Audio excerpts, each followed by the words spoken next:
Hey everybody, I'm Robert Storms, and this is going to be my spoiler-free review of the Kingsman 2, The Golden Circle.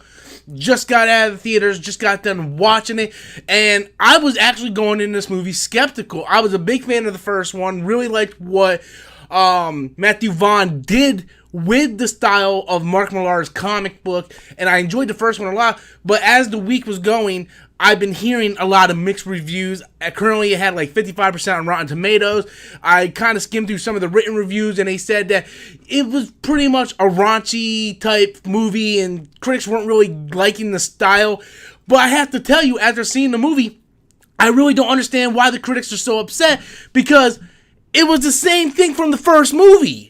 Like, the style, the graphicness, the action, the language, all that translated from the first movie. Everything you saw in the first movie was in the second movie. It wasn't anything different, so I don't understand why critics are ragging on this movie about the language and the crude humor and the graphic violence when in the first one, they already established that, yet that was fine for the first one, but we can't do it in the second one. I don't understand that one. But yeah, personally, I love this movie. I liked it more than the first one. It has been a long time since I've seen the first movie. I might go back later this week if I get some spare time to go back and rewatch the first one, because I really enjoyed it, and it blew me away when I seen it, because I'm not a big fan of Mark Millar's comic books, but for some reason, his movie translations are fantastic. And Matthew Vaughn directing it was, Matthew Vaughn is just a great director all around. Anyway, I'm hoping he does Man of Steel too. But with that said, I walked out of this movie really, really pleased is the word I'm looking for, because I don't know if I was going in with such low expectations or what, but I honestly don't understand what people thought they were going to get. It was basically the first movie.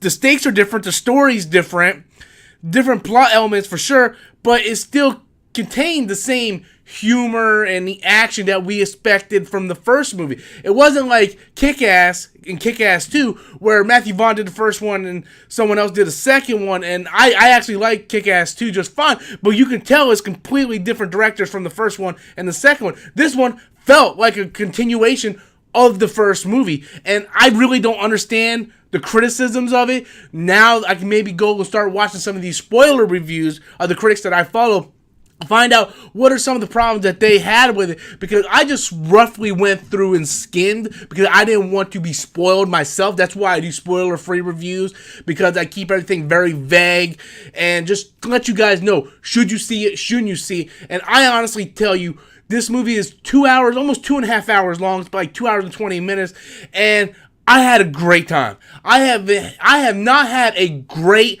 fun time in a movie in a long time. It was great. I liked it for what it was. I still stand by it being the best comedy of 2017 for sure. More comedy than horror, but that was like a good film. This was a good entertainment experience. Kingsman 2 was a good movie. And it was very entertaining, and I haven't had that in a while. Usually these movies that try to be entertaining just suck balls. Another thing I do want to hit on, just very briefly, and I'll end this review, is Julianne Moore. She plays the villain in this movie. That's not a spoiler. You guys can tell by the trailer. Some of the critics I've seen said that Julianne Moore is kind of over the top. She feels like she's in a different movie. She's like a evil, old-school James Bond movie, like, ha, ha, ha, ha, ha. And then I'm watching the movie, and I'm like, she's acting no different than Samuel L. Jackson did in the first movie. So again, I don't get it. Why is it okay for this to be established in the first movie, but in the second movie, you guys just want to nitpick the shit out of everything? I don't know, but I'll tell you, I personally like the movie a lot, and it's actually a movie I'm probably going to see again, because I just had a great time with this movie. I thought all the jokes and all the humor stuck. The action scenes, I think there was more action scenes than in the first one, and the way Matthew Vaughn directs and shoots his action scenes, phenomenal. Just overall, I had a great experience at the theater, and it was one of the few times where everybody in the crowd was having fun. No one was being dicks on their cell phone, and it was just a great great experience on opening night, and I had a fantastic time at the movie. So I definitely recommend you guys go see Kingsman 2: The Golden Circle. If you have not seen the first one, go see the first one. If you're a fan of the first one, I definitely think you will like this one just as much, if not more, than the first one. And I just highly recommend it. I can't say much enough about the movie. So that's my review of Kingsman 2: The Golden Circle. Be sure to leave your comments in the comment section below. Hit that like, subscribe button if you're not a subscriber. And until next time, guys, as always, I am Robert Storms, and that's my opinion.